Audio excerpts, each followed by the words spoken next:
হয়েছে আমাদের এক্সাম দিলাম। আচ্ছা, so this is official lecture 21। Question হতে পারে 21 কারণ আমি ক্লাস টেস্টটাকে মানে ওটাকেও লেকচার একটা মানে একটা ক্লাস হিসেবে যেহেতু কাউন্ট করি, মানে অ্যাটেন্ডেন্স যেহেতু দিই ওটাকে আমি একটা লেকচার হিসেবে কাউন্ট করে রাখি। সো অ্যাড্রেস মানে ওটার সাথে যদি অ্যাড্রেসমেন্ট করি, this is our lecture 21.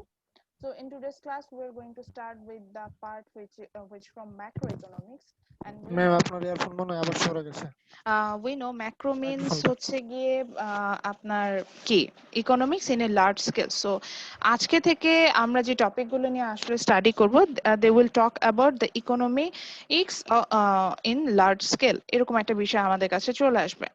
So for that purposes, I want to show you the reference book we're going to follow.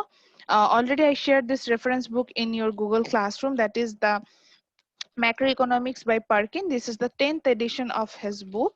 আমি বইটা কিন্তু শেয়ার করেছি, আচ্ছা না আপনাদের ক্লাসরুমে? আচ্ছা, আপনাদের কালকে ক্লাসরুমে একটা অ্যাসাইনমেন্ট ওপেন হয়ে গেছে, I am sorry for that, that was A practice session. আমি একটা আপনাদের একটা অ্যাসাইনমেন্ট দিব, তো ওইটার জন্য ওয়ার্ম আপ করার জন্য আমি এটা বানিয়ে রেখেছিলাম। ওটা যে অ্যাসাইন হয়ে আছে সব স্টুডেন্ট, আমি এটা নোটিস করিনি, এই জন্য আপনাদের হয়তো একটা মিসকমিউনিকেশন হয়ে গেছে, ওটা ওরকম কিছু না। সো আমরা এই চ্যাপ্টারে যেটা ফার্স্ট আমরা স্টাডি করব, that is chapter 4, which will covering the topic that is GDP and economic growth rate. After that, we will cover the chapter 5. It will cover the topic that is unemployment and inflation. এখন আপনার প্রশ্ন হতে পারে, madam আমি তো engineer, হ্যাঁ তাও আবার টেক্সটাইল ইঞ্জিনিয়ার, জিডিপি জেনে কি করব, আর ইকোনমিক গ্রোথ রেট দিই বা আমি কি করবো, মানে আমার আসলে মানে কাজটা কি, আমি কেন পড়ছি, বিষয়টা একটু বুঝিয়ে বলেন। তো সেটার জন্য আমরা একটু আসি। আমি বলেছিলাম মনে হয় যে আমি যে যা যা পড়াচ্ছি এটার প্রত্যেকটা টপিকই কিন্তু আপনার রিয়েল লাইফ ইমপ্লিকেশন আছে। আপনি সেটা আপনার ক্যারিয়ারের বলেন, আপনি সেটা আপনার প্রেজেন্ট লাইফে বলেন, সে প্রত্যেকটা টপিকই কিন্তু আপনার হচ্ছে গিয়ে দেখা যাবে যে আপনি কিন্তু সেটার ইমপ্লিমেন্টেশন আপনি করতে পারবেন। ফর এক্সাম্পল, আপনারা কি এটা জানেন যে জিডিপি মিনস হচ্ছে আপনার ন্যাশনাল যে বাজেট যেটা, সেটাই তো জিডিপি। সো জিডিপির উপরে যে মানে একটা দেশের ন্যাশনাল বাজেটের উপরে যে আপনার স্ট্যান্ডার্ড অফ লিভিং ডিপেন্ড করে, এটাকে আপনারা কেউ জানেন? কেউ কি জানেন যে আমার জিডিপি সাইজ বাড়া মিনস হচ্ছে কি আপনার স্ট্যান্ডার্ড অফ লিভিং বাড়বে? That means the Yes, more ma'am. Quality G food, ma'am জানি more quality Okay, ma'am. education, more quality shelter you are going to get. যখন জিডিপি বাড়বে ওইটা থেকে আমরা এক্সপেক্ট করতে পারি যে ওই দেশের মানুষদের পার ক্যাপিটা ইনকাম বাড়ছে, মানে পার পিপলের যে আর্নিং যেটা সেটা বাড়ছে, পার ক্যাপিটা সেভিংস বাড়ছে, মানে সবকিছুই বাড়ে। মেইন কথা হচ্ছে সবগুলো পজিটিভ ইন্ডিকেটর শো করে এবং এটার মানে বোঝায় যে আমরা কিন্তু ইকোনমিটা পজিটিভ দিকে যাচ্ছে, আমাদের স্ট্যান্ডার্ড অফ লিভিংও বাড়ছে।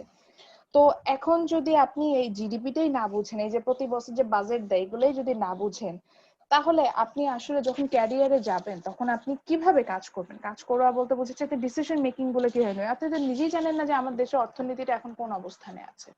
এটা আমার পয়েন্ট ছিল।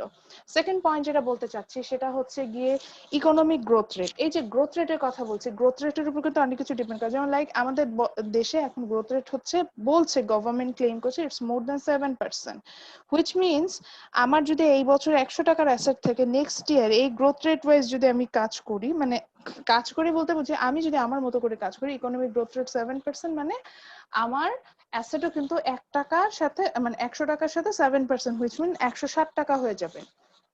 তো এই যে এই বিষয়গুলো তো আমাকে বুঝতে হবে। এখন আমি দেখলাম যে ইকোনমিক গ্রোথ রেট, একটা কান্ট্রির ইকোনমিক গ্রোথ রেট খুব কম, আমি কি সেখানে ইনভেস্টমেন্টে যাব? অবভিয়াসলি না। তাহলে আমাকে তো এগুলো বুঝতে হবে যে কখন গ্রোথ রেটটা কোন পর্যায়ে থাকলে আমি ইনভেস্টমেন্টে যাব, কোন পর্যায়ে থাকলে যাব না, কোন পর্যায়ে থাকলে আমাকে আসলে রিইনভেস্টমেন্টের সিদ্ধান্ত থেকে সরে আসতে হবে, কোন পর্যায়ে গেলে আমি আসলে এন্টারপ্রেনার হিসেবে কাজ করব না। এই ধরনের অনেকগুলো ছোট ছোট ডিসিশন মেকিং পয়েন্ট থাকে, আমি এটাই বোঝাতে চাচ্ছিলাম। এই ডিসিশন মেকিং আপনি আমি যদি ধরি আপনি অ্যাজ এ এন্টারপ্রেনার কাজ করতে চান তখনই এটা কাজে লাগবে। ইভেন আপনি যদি হচ্ছেন গিয়ে যে এমপ্লয়ার হন বা এমপ্লয়ি হন, মানে কারোর আন্ডারে যদি চাকরিও করেন, তখনও কিন্তু এই বিষয়গুলো সম্পর্কে আপনাকে আন্ডারস্ট্যান্ডিং থাকতে হবে। সো এটাই বলতে চাচ্ছিলাম যে বেসিক থিং ইজ দ্যাট আপনার আন্ডারস্ট্যান্ডিং থাকতে হবে, সব বিষয়গুলো নিয়ে আন্ডারস্ট্যান্ডিং থাকতে হবে। যখন আপনার বিষয়গুলো নিয়ে পারফেক্ট আন্ডারস্ট্যান্ডিং থাকবে তখনই কিন্তু আপনি হচ্ছেন গিয়ে আমি যেটাকে বলছি যে আপনার পক্ষে আপনার ক্যারিয়ারটাকে স্মুথলি নিয়ে যাওয়া সম্ভব হবে। আমাকে অনেক স্টুডেন্ট এই যে এই সেমিস্টার বেশি করে প্রশ্নটা আমি পাচ্ছি যে ম্যাডাম আমি আসলে ইঞ্জিনিয়ারিং ইকোনমিক্সটা কেন পড়ছি, যেহেতু আমি ইঞ্জিনিয়ার, আমার ইঞ্জিনিয়ারিং ইকোনমিক্স এর ইমপ্লিকেশনটা কোথায়। এইটার জন্যই প্রতিটা ক্লাসে আমি এখন দেখা যায় যে টপিকগুলো পড়ানোর সাথে সাথে বলে দিই যে এইগুলোর আসলে ইমপ্লিকেশন কি। যে আজকে যে আমরা টপিকগুলো পড়বো এই চ্যাপ্টারটা কমপ্লিট করার পর দেখা যাবে যে আপনি ন্যাশনাল বাজেট বোঝাটা খুব ভালো, মানে ন্যাশনাল বাজেটটা বোঝা শিখবেন, ন্যাশনাল বাজেট কিভাবে ক্যালকুলেশন হয় সেটা বুঝবেন। ন্যাশনাল বাজেটের সাথে আমি কিন্তু এখনই বলে দিলাম যে আপনার কি কি ইন্ডিকেটর আছে, মানে কি কি ক্ষেত্রে ন্যাশনাল বাজেটটা আপনার লাইফে ইম্পর্টেন্ট। সো এই পার্টগুলো তখন আপনি খুব ভালোভাবে অ্যানালাইসিস করতে পারবেন। ইভেন আমরা ইনফ্লেশনের কথা অনেক শুনি, সব সময় শুনি দেশে ইনফ্লেশন চলতেছে, প্রাইস লেভেল বেড়েছে। এই ইনফ্লেশন কি, বা ইনফ্লেশন বাড়লে আমরা মনে করি যে খারাপ, আসলে কিন্তু ইনফ্লেশন বাড়া খারাপ নয়, অনেক সময় এটা আমাদের কিন্তু পজিটিভ ইম্প্যাক্টও আছে। সো ইম্প্যাক্ট গুলো কি, পজিটিভ ইম্প্যাক্ট গুলো কি, কিভাবে সেই পজিটিভ ইম্প্যাক্ট গুলোকে কাজে লাগানো যায় সেগুলো আমাকে জানতে হবে তো না স্যার। যদি আমি একটা দেশের সুনাগরিক হই বা আমি একটা দেশে প্রপারলি সার্ভাইভ করি, যেমন আমি যখন দেখি যে দেশে ইনফ্লেশন বাড়ছে আমি কিন্তু খুশি হই, কারণ ইনফ্লেশন বাড়া মিন্স হচ্ছে কি ইনফ্লেশনের সাথে আনএমপ্লয়মেন্টের একটা নেগেটিভ রিলেশনশিপ আছে। ইনফ্লেশন বাড়া মানে হচ্ছে প্রচুর ইকোনমিক অ্যাক্টিভিটিস হচ্ছে, প্রচুর টাকা পয়সা এহাত ওহাত হচ্ছে, লেনদেন হচ্ছে, হুইচ মিন্স ঠিক আছে, সো দ্যাট জব ক্রিয়েশন হচ্ছে। এখন যেমন দেশে ইনফ্লেশন রেট হাই, আমি কিন্তু খুশি, কারণ আমি জানি ইনফ্লেশন রেট হাই হওয়া মানে কি মানুষজনের হাতে টাকা পয়সা আছে বলেই টাকা পয়সা বেশি সার্কুলেশন হচ্ছে, গভর্নমেন্ট এক্সপেন্ডিচার বাড়ছে, এই জন্য ইনফ্লেশন বাড়ছে, হুইচ মিন্স এখান থেকে জব ক্রিয়েশন হবে, যেটা আমার ইকোনমির জন্য ভালো। আমার তো প্রাইস লেভেল বেশি থাকলে কোনো সমস্যা নেই যদি মানুষের হাতে টাকা থাকে, তো আমি ওইভাবে চিন্তা করছি। তো এই জিনিসগুলো তো আর আপনি জানেন না। তো এই বিষয়গুলো সম্পর্কে আমাদের মানে এই যে বেসিক যে আন্ডারস্ট্যান্ডিং গুলো ওভারঅল ইকোনমিটাকে বোঝার জন্য এবং ইকোনমিটা কোন দিকে যাচ্ছে, সো দ্যাট ওটার সাথে সাথে আপনার অ্যাক্টিভিটিস কি হবে, মানে আপনি কিভাবে কাজ করবেন, সেটা যে কোনো বেসিসে হতে পারে। আপনি এজ এ হাউস হোল্ডও কিভাবে কাজ করেন, তো ফ্যামিলি বাজেটও কিভাবে মেক করতে পারেন, এটাও একটা ডিসিশন। সো এই যে কাজগুলো আমরা কিভাবে করব এগুলো সম্পর্কে খুব বেসিক আইডিয়া পাবেন। সো দেখেন চ্যাপ্টারের গোলগুলো তো কিন্তু এটাই লেখা আছে যে after completing this chapter you will able to define GDP, and you will able to find out how GDP can be calculated from the aggregate expenditure approach or aggregate income approach. So এটা বলছে যে কিভাবে GDP টা calculation হয়। তারপরে বলছে এখানে একটা এক্সাম্পল হিসেবে ইউএস এর জিডিপির কথা বলেছে, তো আমি আসলে ইউএস এর জিডিপি নিয়ে আলোচনা করব না, বাংলাদেশের জিডিপি নিয়ে আলোচনা করব। সো তারপরে বলেছে যে ওইটার সাথে এগুলো যখন আমরা পড়াতে থাকবো তার সাথে সাথে আপনাকে যে কোনো একটা কান্ট্রির এক্সাম্পল হিসেবে দেখাবে যে কিভাবে সেই কান্ট্রির জিডিপিটা মেজার করে। তো সেটা আসলো, তারপরে আসবে হচ্ছে গিয়ে কিভাবে ইকোনমিক গ্রোথটাকে মেজার করা যায়, এবং এই যে এখানে একটু জুম করি, তো এখানে বলছে যে ইকোনমিক গ্রোথটাকে কিভাবে মেজার করা যায় and how economic growth as an use as an indicator of economic wellbeing. এই যে এতক্ষণ যে ধরে যে কথাটা বলছিলাম যে জিডিপি বাড়লে আমরা যে ধরে নিই স্ট্যান্ডার্ড অফ লিভিং বাড়ছে, মানে আমাদের অবস্থা ভালো হচ্ছে, বা গ্রোথ রেট বাড়া মানে হচ্ছে গিয়ে ইকোনমিটা এক্সপান্ড হচ্ছে, জব ক্রিয়েশন হচ্ছে, আমার নিউ নিউ অপরচুনিটিস ক্রিয়েট হচ্ছে। এই যে বিষয়গুলো নিয়ে তো আমার আন্ডারস্ট্যান্ডিং থাকতে হবে, বা আমি তো না পড়লে না আমি তো আসলে এগুলো নিয়ে লিখতে পারবো না, আমার কথাই হচ্ছে এটা ছিল, তো সেটা বুঝতে হবে। তো সেই জিনিসগুলো বা সেই বিষয়গুলো নিয়ে ইনশাআল্লাহ একটা বেসিক আইডিয়া আপনারা পাবেন। এটা আসলে দুইটা চ্যাপ্টার থেকে আপনি পাবেন, একটা এই চ্যাপ্টার এবং এর পরের চ্যাপ্টার আমরা ইনফ্লেশন এন্ড আনএমপ্লয়মেন্ট নিয়ে পড়বো, সেখানেও কিন্তু এই আইডিয়া গুলো আমরা পেয়ে থাকবো। সো এটা হচ্ছে এই চ্যাপ্টারের বেসিক আন্ডারস্ট্যান্ডিং, যেখান থেকে আইডিয়াস গুলো পাই কি কি হচ্ছে। সো আজকের ক্লাসে হয়তো আমি ম্যাথস পোর্শনে যেতে পারবো না, যেহেতু আমি জানি আজকে আমি জিডিপি ক্যালকুলেশন এন্ড আদার্স দেখাবো। তবে নেক্সট ক্লাসে অবভিয়াসলি আমি ম্যাথস করাবো, এবং এটা বলেই দিই যে নেক্সট ক্লাসে আমি ব্রেকআউট রুম ক্রিয়েট করবো, এবং আমি বারবার বলছি যে ব্রেকআউট রুমের অ্যাক্টিভিটিস ইজ ইম্পর্টেন্ট, সেখান থেকে আপনাদের একটা মার্কস অ্যাডজাস্ট হয়ে আসবে, একটা ক্লাস টেস্টের মার্কস। সো এই জন্য আবারও বলছি ব্রেকআউট রুম যখন আমি যেদিন ক্রিয়েট করবো এটা খুব প্রপারলি আপনারা হচ্ছেন সেটাতে জয়েন করবেন। আচ্ছা, সো ফার্স্টে চলে যে আমি এই চ্যাপ্টারটা পড়ানোর জন্য স্লাইড এন্ড বুক দুটোই ফলো করি। সো আমি দেখা যাবে যে কিছু সময় স্লাইডও ফলো করবো, কিছু সময় বুক ফলো করবো, দুটো আমার মানে এবং স্লাইডটা আমি আপনাদের সাথে শেয়ার করবো, সো দ্যাট আপনাদের ওইভাবে প্রবলেম হয় না। এবং স্লাইডটা আমি অ্যাজ ইউজুয়াল যেটা করি, বই থেকে যে পয়েন্টস গুলো আমার ইম্পর্টেন্ট সেগুলোকে আমি সাম আপ করে একটা স্লাইড বানাই। সো ফার্স্টে আমরা বুঝবো হচ্ছে কি what is GDP or gross domestic product. So GDP in Bangla it's called মোট দেশজ উৎপাদন। So uh, here in from your book I just written this definition, that is they're saying that GDP or gross domestic product, আচ্ছা আমি একটু স্পটলাইটটা use করি। So they're saying that GDP or gross domestic product is the market value. First point, the market value of the final goods and services produces within a country in a given time period. Okay, তাহলে point গুলো দেখেন তো indicates কি করলো, দেখেন market value, তারপর বললো final goods and service, দেন বললো within a country in a given period of time, which means GDP হচ্ছে এমন যে মার্কেট মানে একটা দেশে একটা একটা দেশে বা একটা নির্দিষ্ট এরিয়াতে একটা নির্দিষ্ট সময়ে, এবং সেটা ম্যাক্সিমাম কেসে 1 ইয়ার হয়, একটা নির্দিষ্ট সময়ে যে ফাইনাল গুডস এন্ড সার্ভিস তৈরি হয় সেটা মার্কেট ভ্যালু গুলোকে সাম করলে আমি মোট দেশজ উৎপাদন বা জিডিপি পেয়ে যাব, বাংলায় যেটাকে বলা যায়। এখন আপনার প্রশ্ন মানে আমি তো এই জিনিসগুলোর একটাও বুঝলাম না, আগে বুঝলাম না হচ্ছে গিয়ে হোয়াট ইজ মার্কেট ভ্যালু, তারপর ফাইনাল গুডস এন্ড সার্ভিস, তো এই যে পয়েন্ট গুলো এগুলো নিয়ে এখন ধরে বলবো। তো একটা জিডিপি যখন আমরা ডেফিনেশন দিতে যাই বা ক্যালকুলেশন করতে যাই, যেটা বললাম it has 4 parts. The first one is the market value. So what is market value, একদম ইজিলি যদি বলতে চাই, I think all we have idea about equilibrium where the demand and supply is equal, and আমি বারবার mention করছিলাম যে equilibrium থেকে আমরা যে প্রাইসটা পাই দ্যাটস আওয়ার মার্কেট প্রাইস, এরকমও বলেছিলাম, মানে যদি একটু ঝালাই করে দেখেন আমি যখন বলছিলাম।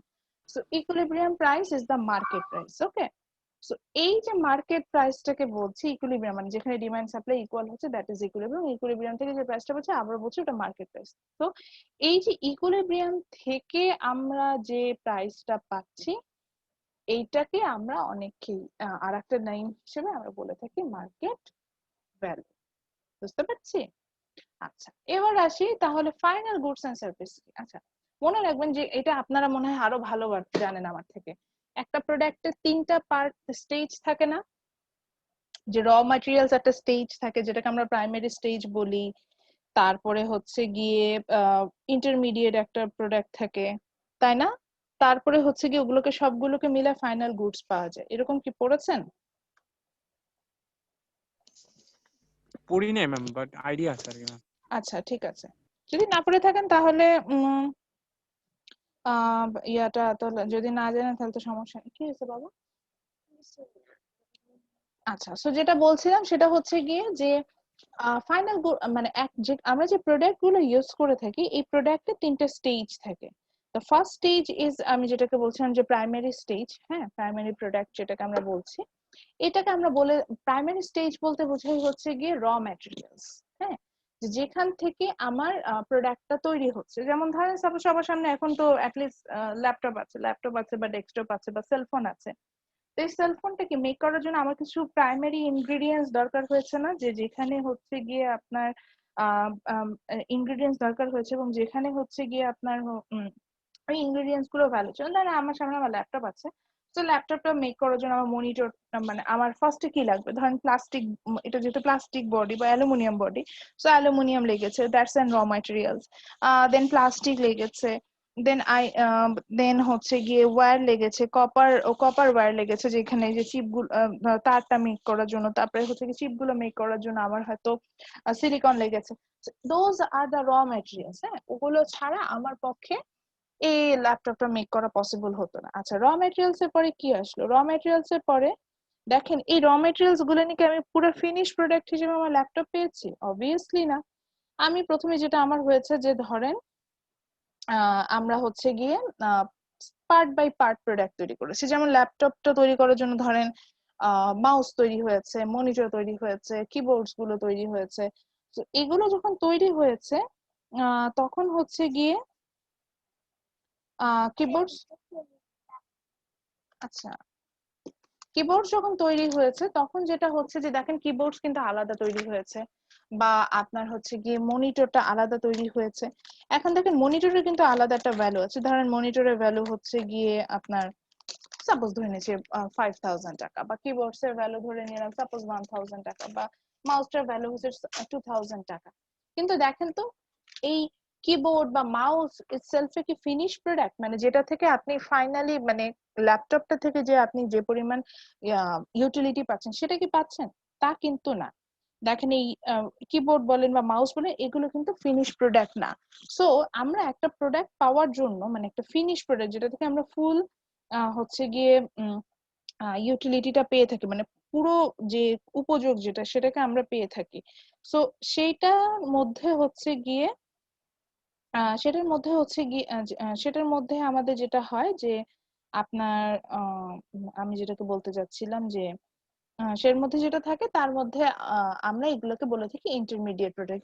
ইন্টারমিডিয়েট প্রোডাক্ট কিন্তু itself A finish product, but ওটার আপনি হচ্ছেন গিয়ে মানে ইউটিলিটি পাচ্ছে না, মানে ওটাকে যে আপনি ইউজ করবেন সেটা কিন্তু আপনার জন্য মানে ওটাকে আপনি একা ইউজ করতে পারবেন না, বিষয়টা অনেকটা এরকম হয়ে যাবে। সো একটা প্রোডাক্টের যে ছোট ছোট যে পার্ট গুলো থাকে সেলফে তৈরি হয়ে আসে সেটাকে আমরা বলে থাকি ইন্টারমিডিয়েট গুডস। দেন যখন সেই ইন্টারমিডিয়েট গুডস গুলোকে আমি একত্রে করে নিচ্ছি, করার পর আমি আসলে ফাইনাল প্রোডাক্টটা পাই যেটা আমরা কনজিউম করি, এটাই বলে ফাইনাল প্রোডাক্ট বা ফাইনাল গুডস এন্ড সার্ভিসেস। এবং আমি যখন জিডিপি ক্যালকুলেশন করব তখন আমরা একটা প্রোডাক্টের ফাইনালি যে প্রোডাক্টটা পাবো যেখান থেকে গুডস এন্ড সার্ভিস আসলে তৈরি হয়ে আসে সেই জায়গাটা থেকে আমি ক্যালকুলেশন করবো। এখন আপনার প্রশ্ন হতে পারে যে ম্যাডাম আপনি যে ফাইনাল গুডস এন্ড সার্ভিসের কথা বলছেন এই ক্ষেত্রে এখানে আমার কথা হচ্ছে কি তাহলে সাপোজ আর একটা এক্সাম্পল দেন, লাইক ধরেন একটা গাড়ির ক্ষেত্রে বলেন যদি ওইভাবে হয়। তো ধরেন একটা গাড়ির র মেটেরিয়ালস কি, গাড়ির যে বডিটা মেক করতে হবে প্লাস্টিক লাগবে, একই জিনিস অ্যালুমিনিয়াম লাগবে বা লেদার লাগবে, তারপরে ওয়্যারস গুলো লাগবে, এগুলো হচ্ছে গিয়ে যে এগুলো হচ্ছে আমাদের র মেটেরিয়ালস। দেন এই প্রত্যেকটা র মেটেরিয়ালস থেকে আমরা দেখেন ছোট ছোট পার্ট তৈরি করি, যেমন ধরেন গাড়ির বডি তৈরি করি, দেন গাড়ির হচ্ছে গিয়ে টায়ার গুলো তৈরি করি, হুইলস গুলো তৈরি করি, দেন যে সিটে বসতে হয় সেটা তৈরি হচ্ছে, ইঞ্জিন মেক করা হচ্ছে। তো এখন দেখেন ইঞ্জিন কিন্তু আলাদা করে কোনো এটার ভ্যালু নেই, মানে এটাকে আপনি একটা ফিনিশ করে একটা গাড়ি থেকে যে ইউটিলিটি পাবেন ইঞ্জিন থেকে কিন্তু পাবেন না, সেটা আপনি ইউজ করতে পারবেন না। বা আপনি হচ্ছেন গিয়ে যদি শুধুমাত্র ইয়াতে যান ওটাকে কি বলে ইঞ্জিন ধরে ইউজ করতে পারবে না, বা আপনি যদি শুধু টায়ারের ক্ষেত্রে যান টায়ার থেকে কিন্তু আপনি একটা গাড়ির ফ্যাসিলিটিস পাবেন না। আপনার একটা পুরো ফ্যাসিলিটিস পেতে হলে এই পুরো এই যে সেই ইন্টারমিডিয়েট গুডস গুলো আছে এগুলোকে অ্যাডজাস্ট করে যে ফাইনাল গুডস গাড়ি সেখানে যেতে হবে। সো যখন আমি জিডিপি ক্যালকুলেশনে যাব, ধরেন বাংলাদেশে যখন জিডিপি ক্যালকুলেশনে যাব এই গাড়িটার ক্ষেত্রে যেটা হবে যে টায়ারের ভ্যালু আলাদা করে আমি জিডিপি ক্যালকুলেশনে অ্যাড করব না, বা ওই গাড়ির যে ইঞ্জিনের ভ্যালু সেটা আলাদা করে জিডিপি তে অ্যাড করবো না। আমি অ্যাড করব কোনটা, আমি অ্যাড করব হচ্ছে গিয়ে the value of the whole car. এটার মধ্যে যে ওর যে র মেটেরিয়ালস যেটা কিনে আনলাম সেটার যে আলাদা খরচ, বা হচ্ছে গিয়ে টায়ার গুলোর যে আলাদা খরচ, এইভাবে আমরা হিসেব করব না। মেইন কথা হচ্ছে যখনই আমরা জিডিপি ক্যালকুলেশনে যাই আমরা সবসময় ফিনিশ প্রোডাক্ট অর্থাৎ ফাইনাল প্রোডাক্ট যেটা আমরা পাই, যেটা আমরা ফাইনাল প্রোডাক্ট বোঝার উপায় হচ্ছে যেটা আমরা সরাসরি কনজিউম করি সেই প্রোডাক্টের যে ভ্যালু হবে সেটা হচ্ছে গিয়ে আমরা জিডিপি তে অ্যাডজাস্ট করি। তাহলে ফার্স্টে বুঝলাম কি জিডিপির ফার্স্ট পার্ট হচ্ছে market value which means the equilibrium price. তারপরে আমরা পেলাম হচ্ছে final goods and services. Final goods and service বলতে আমরা বুঝেছিলাম হচ্ছে গিয়ে যে primary goods and intermediate goods না, একদম ফাইনালি যে গুডসটা আমরা কনজিউম করছি সেটা। এবার আসে প্রডিউসেস উইদিন এ কান্ট্রি, যে থার্ড পয়েন্ট যেটা বলছে goods and services produces within a country. So produces within a country বলতে বোঝাচ্ছে যে ওই প্রোডাক্টটা একটা দেশের ভিতরে মানে একটা স্পেসিফিক এরিয়ার মধ্যে তৈরি হবে। কিন্তু এখানে একটা কন্ডিশন আছে, এখানে রেসিডেন্ট নন রেসিডেন্ট সবাই তৈরি করতে পারে, এমন কোনো কথা নাই যে শুধু রেসিডেন্ট যারা তারা তৈরি করতে পারে। বাংলাদেশে যখন আমি জিডিপি ক্যালকুলেশনে যাব তখন বাংলাদেশের এরিয়ার ভিতরে যারাই আছে সেই ইন্ডিয়ান হোক আর বাঙালি হোক আর চাইনিজ হোক, অনেক চাইনিজই কিন্তু বাংলাদেশে কাজ করে, অনেক ইন্ডিয়ানই কিন্তু বাংলাদেশে কাজ করে, কিন্তু তারা যে কাজ করছে তাদের কন্ট্রিবিউশনটা কিন্তু বাংলাদেশের জিডিপি তে অ্যাড হবে। এটা এরকম হবে না যে সে বিদেশি বলে তার কন্ট্রিবিউশন বা তার কাজের ভ্যালুটা আমি যোগ করবো না। সো ওইটাই কথা প্রডিউসেস উইদিন এ কান্ট্রি। এখন আপনি বললেন যে ম্যাডাম তাহলে ধরেন আমাদের কিছু দেশি ভাই ওনারা মিডিল ইস্টে কাজ করছে, তাহলে ওনার কন্ট্রিবিউশনটা কি মিডিল ইস্টের জিডিপি তে অ্যাড হবে? অবভিয়াসলি। ধরেন সে কাতারে আছে তো কাতারের জিডিপি তে অ্যাড হবে, সৌদি আরবিয়া আছে তো সৌদি আরবিয়ার জিডিপি তে অ্যাড হবে, এভাবে। ওকে, ফাইনালি বলছে in a given period of time, and এটা একটা টাইম ফ্রেমের মধ্যে আমরা ক্যালকুলেশন করি, and mostly it's 1 year. For Bangladesh it's actually calculated from July to June. In every budget you can notice that is its name is budget of fiscal year, like in this year is budget of fiscal year 2021. So why 2021? Because it comes from the July 20 to June 21. That's why its name become budget of fiscal year 2020, মানে অর্থ 2020-21 অর্থ বছরের budget এরকম।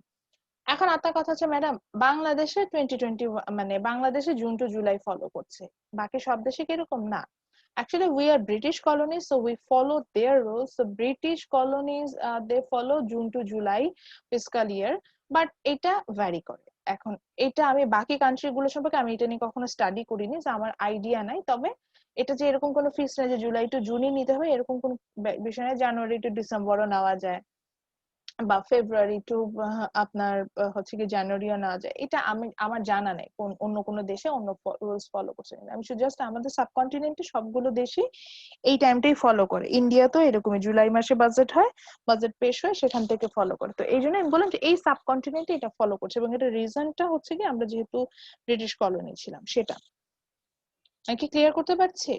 So এইটা হচ্ছে একটা reason ছিল। তো এইটা ছিল, দেন বলছে in a given period of time, তাহলে এটা বুঝে গেলাম। তাহলে কি বুঝলাম? বুঝলাম হচ্ছে গিয়ে যে GDP means the market value, that means the final value of goods and services produced within a country in a given period of time. So এটা যখন হবে তখন সেটাকে আমরা জিডিপি বলবো। আচ্ছা একজন হ্যান্ড রেজ করেছেন, বলেন স্যার।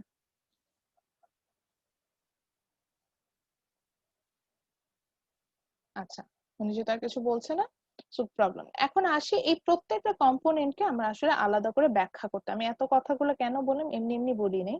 সো এখান থেকে আসলে আমি যখন প্রশ্ন করি আমার প্রশ্নটা এরকমই হয় যে explain GDP or explain the part of it. So আপনি যখন এই পার্ট গুলো এক্সপ্লেন করতে যাবেন আপনার কিন্তু হচ্ছে গিয়ে বলতে হবে যে কোন কোন পার্টটা দিয়ে আপনি কি বুঝতে পারছেন, সো এগুলো কিন্তু আপনাকে বোঝাতে হবে।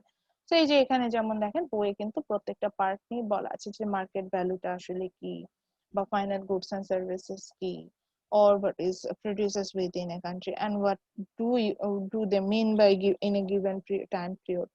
সো এখানে যেমন যখন ফাইনাল গুডস এন্ড সার্ভিস বলছে সেখানে ফোর্ড ট্রাকের কথা বলেছে, বা ডেল কম্পিউটারের কথা বলেছে। বলেছে যে ডেল কম্পিউটার যখন তৈরি করছে ইন্টেলের পেন্টিয়াম আমরা ইউজ করছি প্রসেসর হিসেবে, বা কিবোর্ডটা চায়না থেকে মেক করে নিয়ে আসি। কিন্তু আমি যখন হচ্ছে গিয়ে ডেল কম্পিউটারের ভ্যালুটা মানে জিডিবিটা ডেলের ভ্যালু অ্যাড করতে, তখন ওই প্রসেসর কোথা থেকে আসলো বা কিবোর্ড কোথা থেকে, ওটার ভ্যালুটা আলাদা আলাদা করে আমি অ্যাডজাস্ট করব না। আলাদা আলাদা করে অ্যাডজাস্ট না করে শুধুমাত্র ফাইনাল আউটপুট হিসেবে ডেল ল্যাপটপের আমার যা প্রাইস হবে সেটাই কিন্তু এখানে আমি অ্যাডজাস্টমেন্টে নিয়ে আসবো। আচ্ছা এখানে আর একটা কথা হতে পারে যে ম্যাডাম কেন ফাইনাল গুডস এর ভ্যালুটা নিয়ে আসে, ইন্টারমিডিয়েট বা র মেটেরিয়ালস গুলো প্রাইস নিয়ে আসে না? তাতে না ডাবল কাউন্টিং এর একটা পসিবিলিটি থাকে। কারণ আপনি যখন কার কনজিউম করছেন হুইচ মিনস আপনার এটার সাথে তো অলরেডি ইয়া চলে আসতেছে, আপনার এটার ক্যালকুলেশনের সাথে তো অলরেডি আপনার হচ্ছে গিয়ে আপনার ওটাকে কি বলে, আপনার এটা ক্যালকুলেশনের সাথে অলরেডি আপনার হচ্ছে গিয়ে মানে এই টায়ারের ভ্যালু, কারণ গাড়ির দামটা তো ওই ওর যে পার্টস গুলো আছে সেগুলোকে অ্যাডজাস্ট করে আসে, বা ল্যাপটপের দামগুলো তো ওর যে পার্টস গুলো আছে সেগুলোকে অ্যাডজাস্ট করে আসছে। তো আপনি যদি আলাদা করে পার্টস গুলোর দামও হিসাব করেন আবার ল্যাপটপের দামও হিসাব করেন তাহলে কি ডাবল কাউন্টিং হয়ে যায়। এই ডাবল কাউন্টিং অ্যাভয়েড করার জন্য কিন্তু আমরা অনেক সময় হচ্ছে এটা ইউজ করে থাকি। সো এখান থেকে আমার প্রশ্নটা এরকমই হয় যে জিডিপি কি, জিডিপিটার এক্সপ্লানেশন চাই। দেখবেন মার্কিং এর উপর ডিপেন্ড করে। যদি আপনি দেখেন যে define GDP in your own word বা develop the idea about GDP, এভাবে যদি বলি তখন কিন্তু এই কম্পোনেন্ট গুলো সম্পর্কে একটু করে বলে দেন জিডিপি ডেফিনেশনে আসতে হবে। ওকে, সামওয়ান রেজ হিজ হ্যান্ড, বলেন স্যার। ম্যাম আগের স্লাইডটা আরেকবার ওপেন করবেন? আমি যে স্লাইডটা দেখাচ্ছিলাম জি আগের স্লাইডটা ম্যাম, ওই যে ডেফিনিশন যেটা আর কি। হুম বলেন।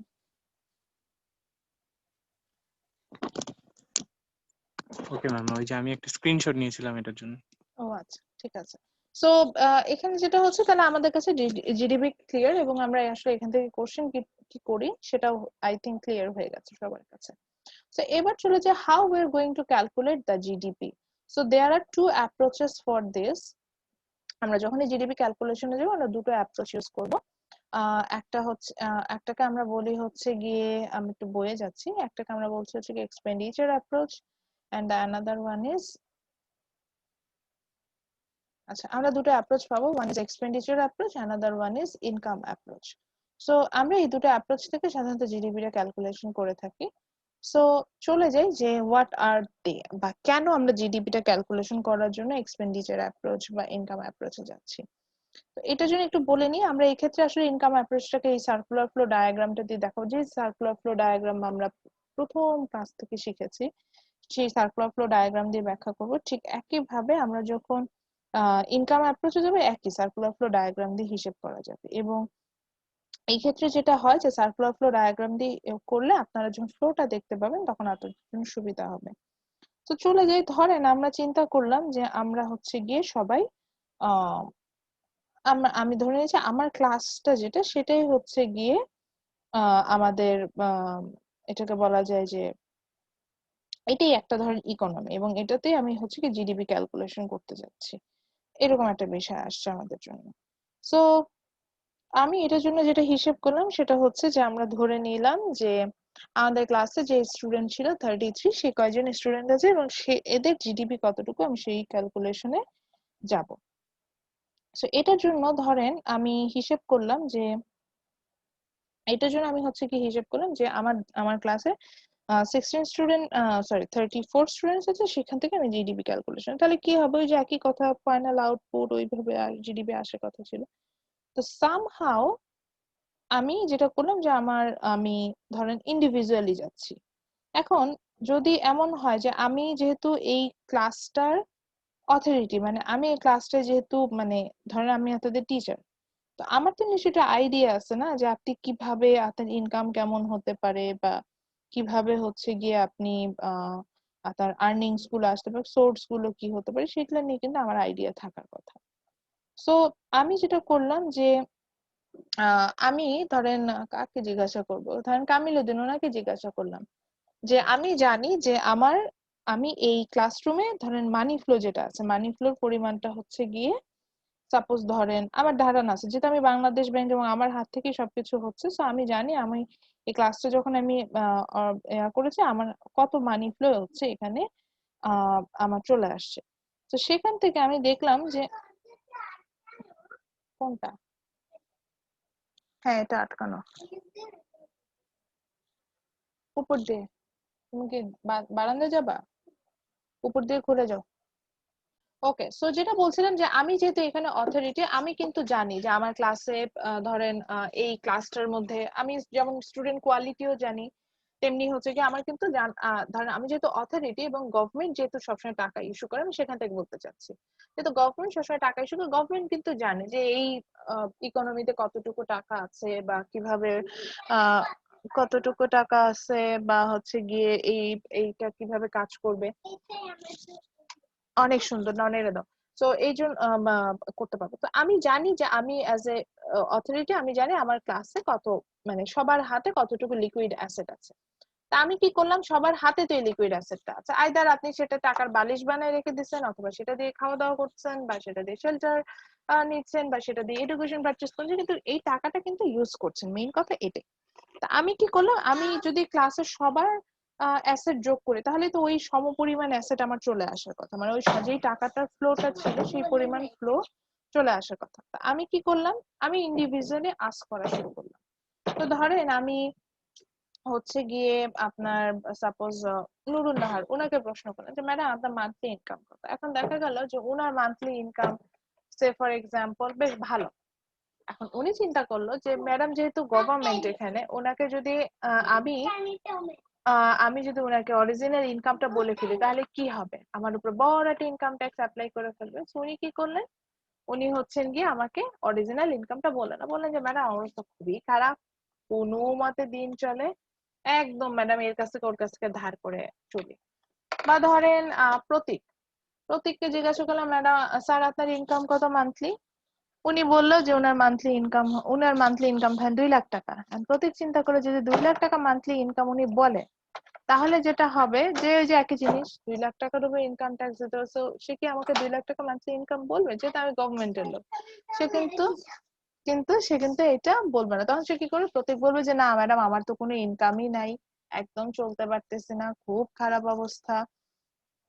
সো সেখান থেকে হচ্ছে গিয়ে আমি মানে এই মাসে হচ্ছে গিয়ে কামিলুদ্দিনের কাছ থেকে টাকা ধার করেছি, তারপরে হচ্ছে গিয়ে এর আগের মাসে অভিজিতের, এইভাবে মানে আমার সংসার চলে। একদম খারাপ অবস্থা। তো মেইনলি যেটা হয় যে একটু নিজেকে নিজে প্রশ্ন করে দেখেন তো, আমরা যখন ইনকাম নিয়ে আমাদেরকে কেউ প্রশ্ন করে, আমরা কখনো অরিজিনাল ইনফরমেশনটা দেই? No ma'am. কোনোদিনও দিব না। ধরেন আমার জানের দোস্ত, তাকে মানে যাকে ধরেন সবচেয়ে পছন্দ করেন, যাকে সবচেয়ে কাছের মানুষও মনে করেন, তার কাছেও কি অরিজিনাল ইনফরমেশনটা দিবেন যে আপনার ইনকাম কতটুকু? আমি অ্যাজ এ ফিমেল বলছি, আমি নিজেই দিব না। আমি আমার প্যারেন্টস কি কখনো বলবো না যে আমার অরিজিনাল ইনকাম, যেটা খুব স্বাভাবিক ব্যাপার। আমি আমার ইনকাম মানে আমার কি অ্যাসেট আছে সেটা বলবো কেন? এটা বললেই তো সমস্যা, তখন জাস্টিফিকেশন যে এই অ্যাসেট কি করছে এটা করছে, তার থেকে না বলাই ভালো। এটা খুব কমন। সো মেইনলি এটা আমাদের না, এটা যে কোনো দেশের মানুষেরই এই বিহেভিয়ারটা থাকে যে they don't like to talk about their asset, আর যখনই জিজ্ঞাসা করা হয় they don't give the perfect information about their asset. তো তাহলে আমাদের যেটা হবে যে সেই ওইভাবে তো আমরা তাহলে কোনোভাবেই ইনফরমেশন বের করতে পারবো না যে যেখান থেকে হচ্ছে গিয়ে আপনার ইয়াটা বের করা যাবে, এটাকে কি বলে, যে ইনকাম থেকে যে যোগ করে আমি বের করতে চাইলাম জিডিপি, সেটা বের করতে পারলাম না। এবার একটু ঘুরে আসি। ধরেন এটা তো বিলিভ করেন না যে আপনার ইনকাম যেমন হবে, মানে income demand depend on income, আমরা তো এটা বেরও করেছিলাম যে ডিমান্ড, ইনকাম বাড়লে আমাদের ডিমান্ড চেঞ্জ হয়, ইনকাম কমলে ডিমান্ড চেঞ্জ হয়, সেরকম একটা বিষয় ছিল। তো আপনি কি এটা বিলিভ করেন যে যখন আপনার ইনকাম বেশি থাকবে আপনার অটোমেটিক্যালি আপনার খরচটাও সেরকমই দেখাবে, বা যখন আপনার ইনকাম কম হবে আপনার খরচটাও কিন্তু ওরকমই হবে? তো আপনার যদি ইনকাম বেশি থাকে, যেমন আমি একটু আগে প্রতীকের কথা বলছি, যে বললাম প্রতীকের মাসে 2 লাখ টাকা ইনকাম, তো প্রতীক যতই আমাকে মিথ্যা বলুক, দেখা যাবে যে প্রতীক কিন্তু ঠিকই ইয়োলো থেকে সুন্দর টি শার্ট পারচেস করে পড়ছে, বা বিশাল একটা গাড়ি নিয়ে ইউনিভার্সিটি আসছে, বা খুব ভালো কোয়ালিটি ফুড কনজিউম করছে। বিষয়গুলো কিন্তু এরকম দাঁড়াবে যে সে কিন্তু কোনোভাবেই মানে যখনই আমাদের ইনকামটা বাড়তে থাকে এরকম হয় না যে আমরা কিন্তু আপনার হচ্ছে গিয়ে লো কোয়ালিটি কোনো প্রোডাক্ট কনজিউম করছে। আমাদের দেখা যায় যে আমাদের যখন ইনকাম বাড়ে তখন হচ্ছে গিয়ে এটার সাথে আমাদের কোয়ালিটিফুল বা কনজাম্পশনের পরিমাণটা, মেইন কথা কনজাম্পশনের পরিমাণটাই বেড়ে যায়, কনজাম্পশনটাই কমে না, কনজাম্পশনের পরিমাণটাই বেড়ে যায়। তো সেখান থেকে যদি আমি হিসেবে আসি কনজাম্পশনের পরিমাণটাই বেড়ে যায়, তাহলে আমি যদি উল্টো ভাবে আসি যে প্রতীকের তাহলে মাসে যেহেতু 2 লাখ টাকা ইনকাম, তাহলে প্রতি ঠিক তত টাকাই খরচ করে যেটা তার ইনকামকে কভার আপ করে যায়। এখন আপনি বললেন হ্যাঁ ম্যাডাম প্রতীক তো সব টাকা খরচ করবে না, বাকিটা কিছু টাকা হয়তো খরচ করে, কিছু টাকা হয়তো ব্যাংকে রাখবে। আমি তো গভর্নমেন্ট, আমি তো জানি ব্যাংকে কত টাকা আছে। তো মেইনলি গভর্নমেন্ট যখন জিডিপিটা ক্যালকুলেশন করতে যায়, গভর্নমেন্ট এত কষ্ট না করে গভর্নমেন্ট যে অ্যাপ্রোচে যায় সেটা হচ্ছে consumption, sorry my mistake, expenditure approach. So expenditure অ্যাপ্রোচে যেটা বলছে সেটা হচ্ছে এক্সপেন্ডিচার অ্যাপ্রোচে দেয়া। এক্ষেত্রে যেটা করে যে একটা দেশের যত মানুষ আছে তাদের এক্সপেন্ডিচার গুলোকে যোগ করে, মানে যারা যেটুকু খরচ করেছে সেটাকে যোগ করে, তাহলে সেখান থেকে আসলে জিডিপি ক্যালকুলেশন পাওয়া সম্ভব। আপনি বললেন কিভাবে? খুব ইজি ভাবে চিন্তা করেন, দেখেন যে আপনার যে ইনকাম সেটার উপরেই তো আপনার খরচ ডিপেন্ড করবে। তো এই খরচটা তো আপনি দেশের ভিতরে করবেন, দেশের বাইরে তো এভাবে যাবেন না। তাহলে আপনার ঠিক যতটুকু ডিমান্ড করবেন ততটুকুই প্রোডাক্ট তৈরি হবে, তার মানে ওই প্রোডাক্টের ভ্যালুটাই জিডিপি। তাহলে এইভাবে আমি এক্সপেন্ডিচার অ্যাপ্রোচ দিয়ে বের করতে পারি। আর আপনি বলেন ম্যাডাম ইনকাম অ্যাপ্রোচ কেন ইউজ করছেন? ইনকাম অ্যাপ্রোচ ইউজ করছে না বিকজ যে আমি একটু আগে বললাম যে ইনকামটা ইউজ করলে সেক্ষেত্রে যেটা হয় যে আমাদের না বলার প্রবণতাটা থাকে, আমরা অনেক কিছু হাইড করতে চাই। তো সেটাই আমরা হচ্ছে আমাদের যে সার্কুলার ফ্লো ডায়াগ্রামটা পড়েছেন সেটার আরো একটু সিম্পলিফাই ফর্ম দিয়ে এটা বোঝানোর চেষ্টা করেছে, how GDP can be calculated from the income expenditure approach. Sorry, my mistake. So here the red lines indicates the expenditures, all expenditures. So এখানে আমি একটু ইয়াগুলোর explanation দিচ্ছি। Here C means the consumption, I means investment, G means government expenditure, and X minus M means net export. এগুলো সবগুলো এখানে বলা আছে। Ma'am screen শেয়ারটা দেখা যাচ্ছে না, একটু প্লিজ চেক করবেন। স্ক্রিন শেয়ার স্টপ হয়ে গেছে এখন? দেখা যাচ্ছে তো ম্যাম। জি ম্যাম দেখা যাচ্ছে। মানে কতক্ষণ ধরে দেখতে পাচ্ছিলেন না? আমি অনেকক্ষণ থেকে দেখতে পাচ্ছি না। আচ্ছা মানে আমার এখানে খুব লাইটিং হচ্ছে তো ওই জন্য বৃষ্টি হচ্ছে খুব বাইরে। আচ্ছা, না এখন সবাই দেখতে পাচ্ছেন তো? Yes ma'am. আমি কিন্তু বুকটা শেয়ার করে রেখেছি, আমি বুক দেখেই পড়াচ্ছিলাম। আচ্ছা, সো যেটা ছিল এক্স মাইনাস এম, সেটাকে আমরা বলছি নেট এক্সপোর্ট, মানে যেখানে হচ্ছে গিয়ে আপনার মানে এখানে এক্স বলতে আমরা এক্সপোর্টটাকে বুঝেছি, এম বলতে আমরা ইম্পোর্টটাকে বুঝেছি। এক্সপোর্ট মানে হচ্ছে when you are selling your product to abroad, এটাকে আমরা বলি export, so you are earning some dollars from it. And import means when you are going to buy some product from abroad, so you actually spend some dollar on that purpose, so that's called import. So export minus import এই বিষয়টা এখানে আসবে। So এই component গুলোকে যখন আমি adjust করব, তখনই হচ্ছে কি একটা দেশের ফুল এক্সপেন্ডিচারটা আমি পাবো, এবং সেটা অ্যাডজাস্ট করলে আমি জিডিপি পাবো। তো সেটাকে একটা ফর্মুলা আকারেও দেখিয়েছে, ফর্মুলাটা হচ্ছে এরকম আসলো যে so GDP is equal to C plus I plus G plus NX, এখানে Y বলতে ইনকাম বা আমার টোটাল জিডিপিটাকে বোঝাচ্ছে। এখন আপনি প্রশ্ন করলেন যে ম্যাডাম কম্পোনেন্টস গুলোই তো বুঝলাম না, আপনি কিভাবে বলে ফেলেন যে এই চারটা কম্পোনেন্টস কে যোগ করলে হচ্ছে কি জিডিপি ও, এন্ড কম্পোনেন্টস গুলো এক্সপ্লেইন করুন। So here C means the consumption. এখন কনজাম্পশন হচ্ছে বোথ পার্ট থেকে আসতে পারে, সেটা একটা ফার্মের কনজাম্পশনও হতে পারে, একটা হাউস হোল্ডের কনজাম্পশন। আপনি বলেন যে ম্যাডাম ফার্মেরও কনজাম্পশন থাকে, অবভিয়াসলি। ফার্মের ধরেন নতুন করে হচ্ছে ফার্মের ধর ফার্ম চালাতে গেলে ফার্মের স্যালারি দিতে হচ্ছে না, ওটা তো ফার্মের একটা কনজাম্পশন ওয়ার্কারদের। বা আপনি অ্যাজ এ হাউস হোল্ড আপনার ধরেন একটা কোয়ালিটি ফুড কিনতে চাচ্ছেন, আপনার কনজাম্পশন আছে না? বা কোয়ালিটি শেল্টার চাচ্ছেন, আপনার কনজাম্পশন আছে না? সো এগুলো হচ্ছে কি কনজাম্পশনে আসে। আমরা যে ইনকামটা করি সেটা পুরোটা কিন্তু কনজাম্পশন, মানে খরচ করে ফেলি না, কিছুটা আউট হলে আমরা সেভ করি। যেই অংশটা সেভ করি, এই সেভিংসটাই আমাদের পরবর্তীতে ইনভেস্টমেন্টে চলে যায়। সো এইটাই হচ্ছে কি এখানে আয়, যেটা হচ্ছে কি আমরা ইনভেস্টমেন্ট বোঝাচ্ছি। সো এই ইনভেস্টমেন্টটা একটা ফার্ম যেমন করে থাকে, তেমনি একটা হাউস হোল্ডও কিন্তু করে থাকে, যে যেই টাকাটা তারা স্পেন্ড করছে না, সেই টাকাটা সরাসরি ইনভেস্ট করে ফেলছে। এর পরের যে প্রশ্ন সেটা হচ্ছে কি জি, দ্যাট ইজ গভর্নমেন্ট এক্সপেন্ডিচার। তো গভর্নমেন্ট এক্সপেন্ডিচার বলতে এখানে বুঝেছি, দেখেন গভর্নমেন্ট রান করতে হলেও কিন্তু গভর্নমেন্টকে কিছু খরচ করতে হয়। এই যে গভর্নমেন্ট যে খরচটা করছে, এটাকে আমরা এখানে জি হিসেবে কাউন্ট করছি, গভর্নমেন্ট এক্সপেন্ডিচারে নিয়ে আসছি। দেন আসছে হচ্ছে x minus N, that means import minus export. তো এখানে যেটা হয় যে অনেক ক্ষেত্রে আমরা দেশীয় প্রোডাক্টটা কনজিউম করি না, না করে আমরা হচ্ছে বিদেশি প্রোডাক্ট কনজিউম করি। তো সেই জিনিসটাকে এখানে অ্যাডজাস্টমেন্ট, বা দেশের প্রোডাক্ট অনেক সময় বাইরে চলে যায়, সো সেইখানেও তো এটাও তো এক্সপেন্ডিচার, মানে এখানেও তো আমি বাইরের প্রোডাক্ট কনজিউম করছি, মানে আমি স্পেন্ড করছি। আর বাইরের মানুষ আমার দেশের প্রোডাক্ট কনজিউম করছে, তার মানে সেখানেও তারা কিছু স্পেন্ড করছে, সো এটাও কিন্তু এক্সপেন্ডিচারের মধ্যে পড়ে। So when we are going to adjust all those things, when we are going to adjust this all four components, we find out the total expenditure of a country, and the total expenditure of a country is just equal its whole GDP. তো এটা দেখানোর জন্য আমি এই ফ্লোটাকে আবার নিয়ে আসলাম যাতে আরো একটু বুঝেন। সো হেয়ার আমরা দেখতে পাচ্ছি এই সম্পূর্ণ অ্যারোটা গুডস মার্কেটের দিকে যাচ্ছে, কারণ দেখেন এই খরচটা আমার গুডস মার্কেটে হচ্ছে, এই কারণে গুডস মার্কেটের দিকে যাচ্ছে। দেখুন যেমন দেখেন হাউসহোল্ড থেকে C, that means the consumption comes to the goods market. সেই সিটা আবার দেখেন আর একটা অ্যারো হয়ে ফার্মের কাছে চলে গেল। কারণটা কি? কারণ আমি এখানে যে খরচটা করছি এই টাকাটা তো ফার্মের কাছে যাবে, কারণ আমি গুডসটা যেটা কিনেছি একটা সেল করছে ফার্ম, তো এই টাকাটা ফার্মের কাছে চলে যাচ্ছে। ঠিক একই ভাবে আমি গভর্নমেন্ট যে খরচটা করছে জি, মানে গভর্নমেন্ট চালাতে গেলে যে খরচটা, সেটাও কিন্তু গুডস মার্কেটের দিকে যাচ্ছে, এবং সেটাও কিন্তু অ্যারোটা আবার ফার্মের কাছে যাচ্ছে, কারণ এই প্রোডাক্ট গুলো সেল করছে অবভিয়াসলি ফার্ম। দেন আসছে হচ্ছে রেস্ট অফ দ্য ওয়ার্ল্ড, সেখান থেকে যে এক্সপোর্ট হচ্ছে বা ইম্পোর্ট হচ্ছে, দেন আপনি দেশি প্রোডাক্ট কিনছেন না, বা বাহিরের মানুষ আপনার দেশের প্রোডাক্ট কিনতে হচ্ছে, এরকম একটা সিচুয়েশন হচ্ছে, সেক্ষেত্রে তারা কিন্তু আপনার এই পারচেসটা কিন্তু গুডস মার্কেট থ্রুতে হচ্ছে, এবং সেটাও কিন্তু আপনার একটা অ্যারো দিয়ে আবার হচ্ছে কি ফার্মের কাছে চলে গেল। এখন সেই আইটা কেন একবার ফার্মের দিকে গুডস মার্কেটের দিকে গেছে, আবার এখান থেকে ব্যাক করেছে, এটাও বলছি।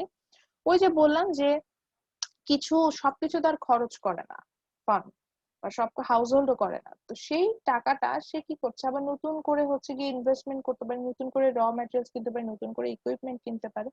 তো সেটা এই জন্য আইটা হচ্ছে কি গুডস মার্কেটে গেল। সো ওইটাই আবার কোনো না অন্য কোনো ফার্ম, ধরেন যে একটা ফার্ম র ম্যাটেরিয়ালস কিনছে, কিন্তু ওই র ম্যাটেরিয়ালস আর একটা ফার্ম সেল করতে পারে, তো সেই জন্য ওইটা ঘুরে কিন্তু আবার অন্য কোনো ফার্মের কাছে আসতে পারে। এই জন্য একবার ইনভেস্টমেন্টটা ফার্ম থেকে গুডস মার্কেটের দিকে গেছে, আবার গুডস মার্কেট থেকে আরেকবার ইনভেস্টমেন্টটা কিন্তু আমার ফার্মের দিকেও আসছে। So when I'm going to adjust all these components, then আমরা আসলে টোটাল এক্সপেন্ডিচারটা খুঁজে পাই, এবং সেটাই আসলে একটা জিডিপির সমান।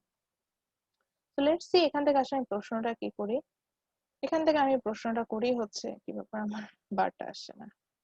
তো এখান থেকে আমি আসলে প্রশ্নটা কি করি, এখান থেকে প্রশ্নটা করি হচ্ছে এটা যে এই যে বলেছিলাম যে define GDP and distinguish between final goods and intermediate goods, এটা আপনি বইয়েও পাবেন আর আমি এটাও বলেছেন যে what is final goods and what is intermediate goods।